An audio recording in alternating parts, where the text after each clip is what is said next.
గత రెండేళ్లుగా జిల్లాలో తీవ్రమైన కరువు పరిస్థితులు.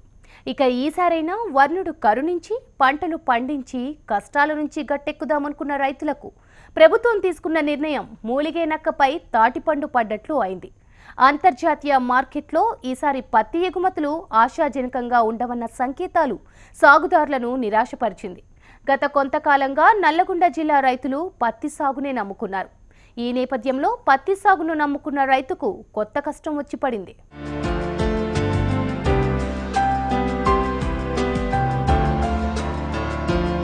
నల్లగొండ జిల్లాలో ఎటు చూసినా పత్తి చేళ్లు కనిపిస్తాయి. ఏటా సుమారు 6.5 లక్షల హెక్టార్లలో పత్తి సాగవుతుంది. కాలం కలిసొస్తే రైతు పెట్టుబడి పోను మిగులుబాటుంటుంది. కానీ గత రెండేళ్లుగా వర్షాభావ పరిస్థితులు పత్తి రైతును చిత్తు చేశాయి. దీంతో రైతన్న అప్పుల ఊబిలో కూరుకుపోయాడు. అయినా తమకున్న భూమిలో ఎక్కువ శాతం పత్తి సాగు చేయటం రైతుకు రివాజుగా మారింది. గత 15 రోజులుగా జిల్లాలో అడపాదడపా కురుస్తున్న వర్షాలు రైతన్నను మళ్లీ సాగుబాట పట్టించాయి. గతేడాది సాగు చేసిన పత్తి తాలూకు ఎండిపోయిన చెట్లను తీసేసి భూమిని చదును చేసే పనిలో నిమగ్నమై ఉన్నాడు రైతన్న. ఈసారన్నా మరి వర్షాలు పడితే ఏమన్నా పత్తి బట్ట వేసుకుందామంటే అది వేయొద్దని అంటుండ్రు. మరి పత్తి గింజలు ఇయ్యని అంటుండ్రు. అది ఏం చేసి బతకాలి? 5 రూపాయలు 6 రూపాయలు వడ్డీ తెచ్చి ఇవన్నీ పెట్టి మేము ఇది అవుతున్నాం. మా పత్తి తప్ప ఏది పంట వేసుకునేది లేదు. ఏం చేసేటట్టు లేదు. ఉపయోగం ధర లేదు. వేరే పంట వేస్తే ధరలు లేవు. కందులు పెసాలు వేస్తే పంట మొదలు కాడికి రాగానే వర్షాలు పోతున్నాయి, ఎండిపోతున్నాయి. కంది చేలు పత్తి చేలు వేస్తేనే జర అటు ఇటు ఒక పంట కాకుండా ఒక పంటనే వస్తుంది. పత్తి సాగుదారులకు పిడుగులాంటి వార్త అందించింది తెలంగాణ ప్రభుత్వం. ఈసారి పత్తి ఎగుమతులు నిరాశాజనకంగా ఉంటాయన్నది సారాంశం. ఫలితంగా బహిరంగ మార్కెట్లో మంచి ధరలు ఉండకపోవచ్చని చెబుతోంది. పత్తిని కొనుగోలు చేసే పరిస్థితి లేకపోవడంతో పత్తి సాగును వదులుకోవాలని సూచిస్తోంది. ప్రత్యామ్నాయంగా ఇతర పంటలను సాగు చేయాలని వ్యవసాయ అధికారుల ద్వారా సమాచారాన్ని రైతులకు తెలియజేస్తోంది. మన తెలంగాణ మన వ్యవసాయం కార్యక్రమంలో రైతులకు ఇదే విషయాన్ని స్పష్టం చేశారు అధికారులు. కానీ రైతులు మాత్రం పత్తి సాగును వదులుకోలేమని చెప్తున్నారు. ప్రభుత్వమే కాలానికి అనుగుణంగా ప్రత్యామ్నాయ ఆలోచనలు చేయాలని కోరుతున్నారు. వర్షాలు మాకు అందుబాటులో పడతలేవు. పడ్డా కానీ మాకు పత్తి తప్ప ఏది మాకు ఉపయోగించదు. కందులు వేద్దామంటే కంది చేను తీర దసరా రాకముందే వర్షాలు పోతున్నాయి. మొత్తం కుదకడికలా చచ్చిపోతున్నాయి. దసరా దీపాలప్పుడు వర్షాలు పడతలేవు, ఎండిపోతున్నాయి. పెసలు వేద్దామంటే అది మొత్తమే పండదు. అది ఎకరానికి మా ఇంట్లో క్వింటల్ కూడా పండదు. పత్తిలో 3 దఫాలుగా కాయలు వస్తాయి. దీని ప్రకారం జూన్ నుంచి రైతులు పత్తి విత్తనాలు నాటుతారు. ఆ తర్వాత సెప్టెంబర్, అక్టోబర్ వరకు వర్షాలు కురిసినా పత్తి కాస్తుంది. దీంతో ఈ 4 నెలల కాలంలో ఎప్పుడు వర్షం వచ్చినా పెట్టిన పెట్టుబడికి తగినట్లు దిగుబడి వచ్చే అవకాశం పత్తి సాగులో ఉంటుంది. కానీ కందులు, మొక్కజొన్న, ఇతర ప్రత్యామ్నాయ పంటలు సాగు చేస్తే కాయ కాసే సమయానికి వర్షం కురవకపోతే సాగు చేసిన పంట నుంచి దిగుబడి ఆశించలేమని రైతులు ఆవేదన వ్యక్తం చేస్తున్నారు. అసలే భూగర్భ జలాలు లేని పరిస్థితుల్లో బోరుబావులతో కూడిన నీరు అందించలేని పరిస్థితి ఉంటుందని రైతులు చెప్తున్నారు. అయితే ఇక్కడ 5 years నుంచి వేరే పంట వేసాను, కానీ ఏమి లాభం లేదు. 5 years నుంచి పత్తి వేసాను, కొద్దిగా లాభం అనిపిస్తుంది మాకు. కానీ వేరే పంట వేస్తే ఏమి మాకు గిట్టుబాటు వస్తలేదు. బ్యాంకు రుణాలు ఇస్తారు కానీ అవి ఆడికాడికే సరిపోతలేవు. ఇచ్చి మళ్ళీ రుణాలు మిత్తి అవుతుంది ఎక్కువ. 5 రూపాయలు 6 రూపాయలు వేయడం వల్ల మాకు లాస్ వస్తుంది. పత్తి మీదనే మాకు కొద్దిగా లాభం వస్తుంది కదా, పత్తి ఇప్పుడు వేయవద్దు అంటున్నారు. జిల్లాలో ఇతర పంటలు పండకనే రైతులు పత్తి సాగు వైపు మొగ్గు చూపారు. అంతర్జాతీయ మార్కెట్లో పత్తికి ధర లేదని, ఎగుమతులు ఉండవని చెప్పటం రైతుల వెన్నువిరచటమే అవుతుందని నల్లగొండ జిల్లా ఎంపీ గుత్తా సుఖేందర్ రెడ్డి అంటున్నారు. అంతర్జాతీయ పరిస్థితులు ఎలా ఉన్నా కేంద్ర, రాష్ట్ర ప్రభుత్వాలు కొన్ని నిధులు ఇందుకోసం కేటాయించి పత్తి కొనుగోలు చేయాలని సూచిస్తున్నారు. 2 పూటలు కాకపోయినా 1 పూట బువ్వనే తింటున్నారు. ఇప్పుడు ఆ 1 పూట బువ్వ కూడా బంద్ చేసే కార్యక్రమం కేంద్ర రాష్ట్ర ప్రభుత్వాలు చేస్తూ ఉన్నాయి. అయ్యా, మీరు 2 రాష్ట్ర కేంద్ర ప్రభుత్వాలు సబ్సిడీని భరించైనా సరే పత్తిని కొనుగోలు చేయండి. ఎవరైతే రైతులు ఇష్టంతో ప్రత్యామ్నాయ పంటలకు పోతారో వాళ్ళకు ఇబ్బంది లేదు. వాళ్ళకి ఇంకా సబ్సిడీలు ఇచ్చి వాటిని ప్రోత్సహించండి. పత్తి సాగుపై రైతులు సందిగ్ధంలో పడ్డారు. వరి పంటకు సంబంధించి కూడా పూర్తిగా వరుణుడిపైనే ఆధారపడాల్సిన పరిస్థితి ఉంది. ఇక ఈసారి వర్షాలు అధికంగా ఉంటాయని వాతావరణ శాఖ అధికారులు అంటున్నారు. దీంతో ఖరీఫ్ సాగుకు సిద్ధమవుతున్న తరుణంలో ఏ పంట వేయాలన్న దానిపై రైతుల్లో స్పష్టత లేదు.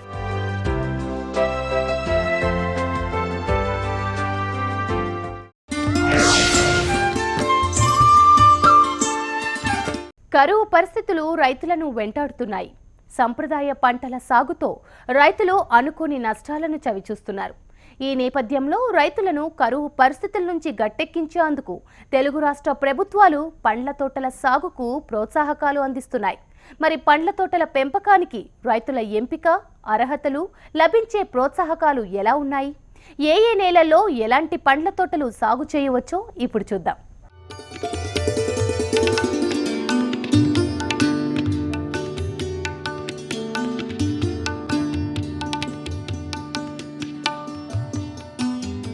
సాంప్రదాయ పంటలతో పోలిస్తే పండ్ల తోటల నుంచి రైతులు స్థిరమైన లాభాలు ఆర్జిస్తున్నారు.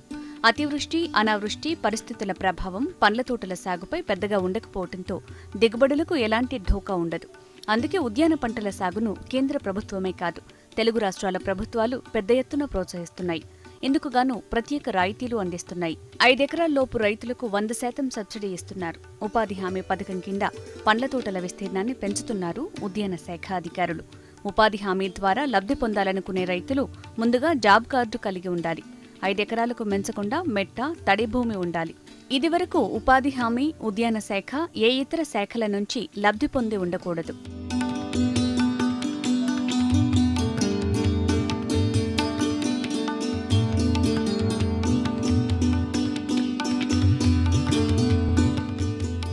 జాతీయ గ్రామీణ ఉపాధి హామీ పథకం కింద 100% సబ్సిడీతో పండ్ల తోటలు సాగు చేసుకోవచ్చు.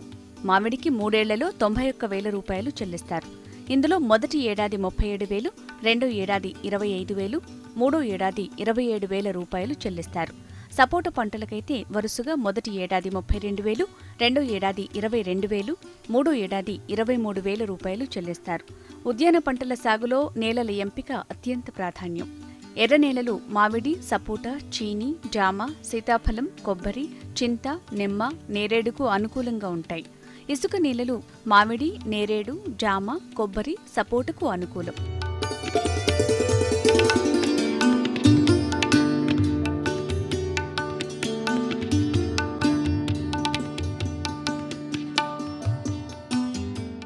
మామిడి సాగు చేసే రైతులు అంట్ల ఎంపికలో ప్రత్యేక జాగ్రత్తలు తీసుకోవాలి.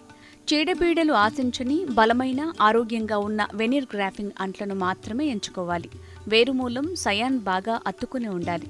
అంట్లు 1 నుంచి 1.5 సంవత్సరం వయసు అయి ఉండాలి. మామిడి పంటకు ఎకరానికి 70 మొక్కలు నాటుకోవచ్చు. సపోటా 60, నిమ్మ, జామ 110, చింత 40, చీని మొక్కలు 100 నాటుకోవచ్చు. మామిడి, సపోటా, చింత, కొబ్బరి, నేరేడు సాగులో మొక్కలు నాటుకునేందుకు గుంతకు 141 రూపాయలు, నిమ్మ, జామ, సీతాఫలం సాగుకు 40 రూపాయలు, చీని సాగుకు 41 రూపాయల ప్రకారం చెల్లిస్తారు. వేసవిలో గుంతలు తవ్వుకుంటే వానలు పడిన వెంటనే మొక్కలు నాటుకోవచ్చు.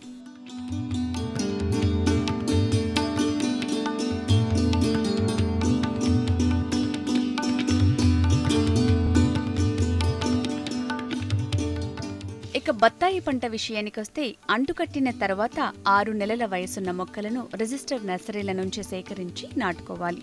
మొక్కలు నాటిన మొదటి సంవత్సరం తేమను నిలుపుకునే నేలలో వారానికి ఒకసారి, తేలికపాటి నేలల్లో 5 రోజులకు ఒకసారి పొదల్లో నీరు పొయ్యాలి.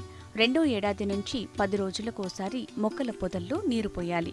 మొక్క మీటరు ఎత్తు పెరిగే వరకు పక్క కొమ్మలు రాకుండా 4 కొమ్మలు వచ్చే వీలు కలిగించాలి. వేరుమూలంపై వచ్చే కొమ్మలను ఎప్పటికప్పుడు తీసివేయాలి. ఉద్యాన శాఖ అందిస్తున్న ప్రోత్సాహకాలను సరిగ్గా వినియోగించుకుని పండ్ల తోటల సాగులో తగిన జాగ్రత్తలు పాటిస్తే రైతులు లబ్ధి పొందగలుగుతారు.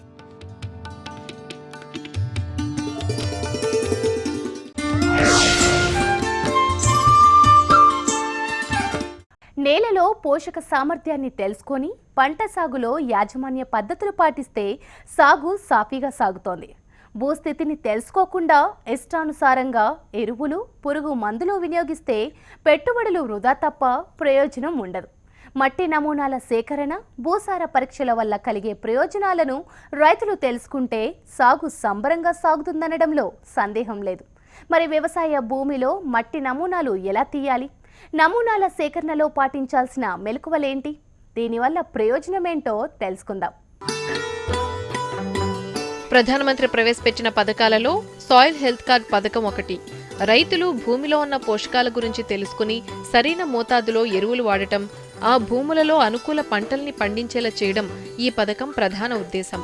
2 నెలల్లో ఖరీఫ్ రానుంది. ఈ ఖరీఫ్ మీద రైతులు ఎన్నో ఆశలు పెట్టుకున్నారు. ఈ సమయంలో రైతులు భూసార పరీక్షలు చేయించుకోవడం ఎంతో మేలని శాస్త్రవేత్తలు సూచిస్తున్నారు.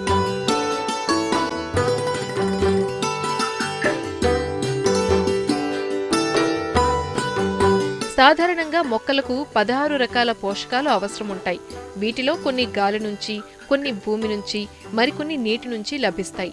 ఇవన్నీ సమపాళ్లలో లభించినప్పుడే మొక్క ఆరోగ్యంగా పెరిగి మంచి దిగుబడులిస్తుంది. ఇందులో ప్రతి మొక్కకు భూమి నుంచి నత్రజని, పొటాషియం, భాస్వరం, జింక్, బోరాన్, గంధకం లాంటి 9 రకాల పోషకాలు అందుతాయి. ఇవన్నీ మనం పంటలు పండించే భూమిలో సరైన మోతాదులో ఉన్నాయో లేవో తెలుసుకోవాలంటే భూసార పరీక్షలు తప్పనిసరి. మనము చాలా కాలంగా పంటలు పండిస్తున్నాము, మనకు తెలిసిన రీతిలో ఎరువులను వాడుతున్నాము, సేంద్రియ ఎరువులు వాడుతున్నాము, రసాయనిక ఎరువులు వాడుతున్నాము.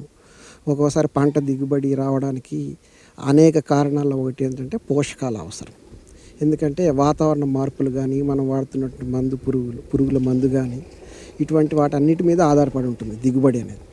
ముఖ్యంగా ఏంటంటే భూసారం మొదట. ఈ భూసార పరీక్ష మనం ఎందుకు చేసుకోవాల్సి వస్తుందంటే భూమిలో సహజంగానే పోషకాలు అనేవి ఉంటాయి.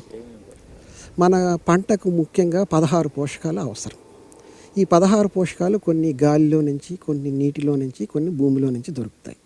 భూమిలో నుంచి దొరుకుతున్నటువంటి 9-10 పోషకాలు ఉదాహరణకు చెప్పాలంటే అవి వివిధ మోతాదుల్లో ఉంటాయి. కానీ మనం పండిస్తున్న పంటల ప్రకారము అవి ముడి రూపంలో నుంచి లభ్య రూపంలోకి మారుతుంటాయి. అదేవిధంగా మనం పైపాటిగా వేస్తున్నటువంటి సేంద్రియ ఎరువులు కానీ, ఇలాంటి రసాయనిక ఎరువులు కూడా భూమిలో పంట తీసుకున్న తర్వాత కొంత మిగలబడి ఉంటాయి. కాబట్టి మనం వేసిన పోషకాలు, భూమిలో ఉన్నటువంటి పోషకాలు, భూమిలో మార్పు చెందుతున్న పోషకాలు, ఈ 3 కలిపి రాబోయే పంటకు ఎంత మాత్రం అవసరం అనే విషయాన్ని తెలుసుకోవడానికి మనం భూసార పరీక్ష తప్పకుండా చేసుకోవాలి. భూసార పరీక్షల వల్ల నేల ఆరోగ్యం, పోషకాల లభ్యత తెలుసుకుని దానికి అనుగుణంగా సిఫార్సు చేసిన స్థూల, సూక్ష్మ పోషకాలను పొలానికి అందించవచ్చు. కావాల్సిన మోతాదులో ఎరువులు వాడవచ్చు.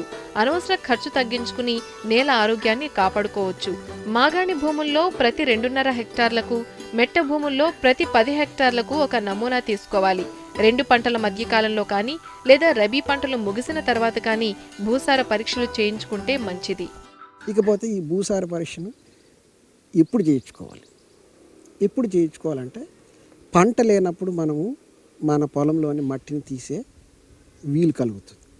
పంట ఉన్నప్పుడు కానీ మనం మట్టిని తీస్తే మనం పంటలో వేసిన ఎరువులు కూడా ఆ మట్టిలోనే కలిసి ఉంటాయి. కాబట్టి అటువంటి వాటిని మనం పరీక్ష చేసినప్పుడు మోతాదు ఎక్కువగా ఉన్నట్లు తెలుస్తుంది. కాబట్టి అది సరి అయిన పరీక్ష కాదు. కాబట్టి పంట కోసిన తర్వాతనే మనకు పంటకు మధ్యలో ఉన్నటువంటి టైంలో కానీ, లేకుంటే రెండో పంట అయిపోయి ఇటువంటి వేసవికాలం వచ్చినప్పుడు ఇది చక్కని సమయం పరీక్షను జరిపించడానికి. ఇది పరీక్ష ఎప్పుడు చేయాలనేది, పరీక్ష ఎలా చేయాలనేది నెక్స్ట్ ప్రశ్న. దానికి ఏం చేయాలంటే మనకున్న పొలంలో సుమారు ఒక 2 ఎకరాలు ఉన్నాయి, 4 ఎకరాలు ఉంది, కొంతమంది రైతులకు 1 ఎకరమే ఉంటుంది. కాబట్టి వాళ్ళకున్న విస్తీర్ణాన్ని బట్టి వాళ్ళు కనీసం 1 హెక్టార్లో కనీసం ఒక 5 నుంచి 8 చోట్ల ఒక చిన్న గుంతను తవ్వి కనీసం ఒక 20-25 సెంటీమీటర్లు చిన్న గుంతను తవ్వి పైన ఉన్నటువంటి గిడ్డి అవన్నీ కలవకుండా ఆ మట్టిని కనీసం 5 నుంచి 8 చోట్ల నుంచి తీసుకొచ్చి ఒక చోట వేయాలి. అవన్నీ తీసుకొచ్చి ఒక చోటగా కలిపి దాంట్లో నుంచి ఒక 500 గ్రాముల శాంపుల్, ఒక నమూనాను మనం తీయాల్సి ఉంటుంది. జీపీఎస్ ద్వారా మట్టి నమూనాల సేకరణకు పొలాన్ని ఎంపిక చేయాలి. ఎంపిక చేసిన పొలంలో 10 నుంచి 12 చోట్ల గుర్తులు పెట్టుకోవాలి. గుర్తించిన ప్రదేశాల్లో వి ఆకారంలో 6 అంగుళాల గుంతలు తీయాలి. గుంటలపై నుంచి కింది వరకు 1 అంగుళం మందంలో పలుచని పొర వచ్చే విధంగా మట్టిని సేకరించాలి. అలా సేకరించిన మట్టిని గోనె సంచిలో లేదా పాలిథిన్ షీట్ మీద వేసి బాగా కలపాలి. చతురస్రాకారంలో మట్టిని పేర్చి 4 సమభాగాలుగా చేసి ఎదురెదురుగా ఉన్న 2 భాగాల మట్టిని తీసుకుని మిగిలిన మట్టిని తీసివేయాలి. ఇలా 1/2 కిలో మట్టి నమూనా మిగిలే వరకు చేయాలి. ఈ విధంగా సేకరించిన మట్టి నమూనాలను శుభ్రమైన గుడ్డ సంచిలో కానీ పాలిథిన్ సంచిలో కానీ వేసి రైతుకు సంబంధించి పూర్తి వివరాలను నమోదు చేసుకుని భూసార పరీక్షా కేంద్రానికి మట్టి నమూనాలు పంపాలి.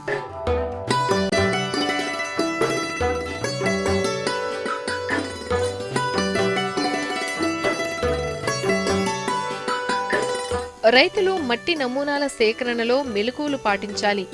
పొలంలో చెట్ల కింద, గట్ల పక్కన, కంచెల దగ్గర, కాలిబాటల్లో కంపోస్ట్ ఎరువు, పశువుల ఎరువు కుప్పలు నిల్వ ఉంచిన చోట మట్టి నమూనాలు సేకరించకూడదు. పైరు లేని సమయంలో అంటే ఏప్రిల్, మే నెలలో నమూనాలు సేకరించాలి. రసాయన ఎరువులు వాడిన 45 రోజుల వరకు నీటి తడి ఇచ్చిన వెంటనే గాని నీరు నిలిచి బురదగా ఉన్న నేల నుంచి నమూనాలు సేకరించకూడదు. పరీక్షలు పూర్తయిన తర్వాత రైతులకు అందించే హెల్త్ కార్డు పట్టీలో శాస్త్రవేత్తలు సూచనలు చేస్తారు. తమ పంట పొలాలకు ఏ పోషకాలను అందించాలి, ఆ భూమి ఏ పంటల సాగుకు అనుకూలంగా ఉంది అనే అంశాలను శాస్త్రవేత్తలు వివరంగా రాసి రైతులకు అందిస్తారు. దీనివల్ల అనవసర ఖర్చులు తగ్గించడమే కాకుండా మన భూములలో అధిక దిగుబడులిచ్చే పంటల్ని సాగు చేసుకునే వీలుంటుంది. భూమి యొక్క గుణాలు, రకరకాల గుణాలు అంటే మన ఉదజని సూచిక అని, లేకుంటే మన ఎలక్ట్రికల్ కండక్టివిటీ అంటే దాంట్లో ఎంత లవణాలు ఉన్నాయి అని తెలిసేది. అదేవిధంగా నత్రజని, భాస్వరం, పొటాషియం, జింక్, బోరాన్, సల్ఫర్, ఈ పోషకాలన్నీ ఎంతెంత మోతాదులో ఉండేదానికి పరీక్షలు చేసి వాళ్ళు మనకు ఒక పట్టికలో ఇస్తారు. ఈ పట్టికలో వచ్చిన తర్వాత మాకేం అర్థం కాదు సార్, దాంట్లో ఊరికే ఏదో ఫిగర్స్ రాస్తుంటారు, ఇంత లేకుంటే తక్కువ, మధ్యస్థము అలా రాస్తుంటారు, దానికి ఏమిటి అనేసి. సో మామూలుగా ఏం చేస్తుంటారంటే ఎక్కడైతే భూసార పరీక్షలో ఈ పరీక్షలు చేసిన తర్వాత సిఫార్సు కూడా దాంట్లోనే ఇస్తుంటారు, ఏమేమి చేయాలని. ఉదాహరణకు నత్రజని తక్కువ ఉంది, అప్పుడు ఏమంటాడంటే మీరు సిఫార్సు చేసిన ఎరువుల కన్నా ఒక 30% ఎక్కువ వేసుకోండి. అప్పుడు ఏమవుతుందంటే పంట దిగుబడి పెరిగే అవకాశం ఉంది. అది ఏది తక్కువ ఉందో దాన్ని మనం భర్తీ చేస్తాం. భూసార పరీక్షల ఆధారంగా అనవసర ఖర్చులు తగ్గించుకొని దిగుబడి పెంచుకోవచ్చిన విషయాలను గుర్తెరగాలి.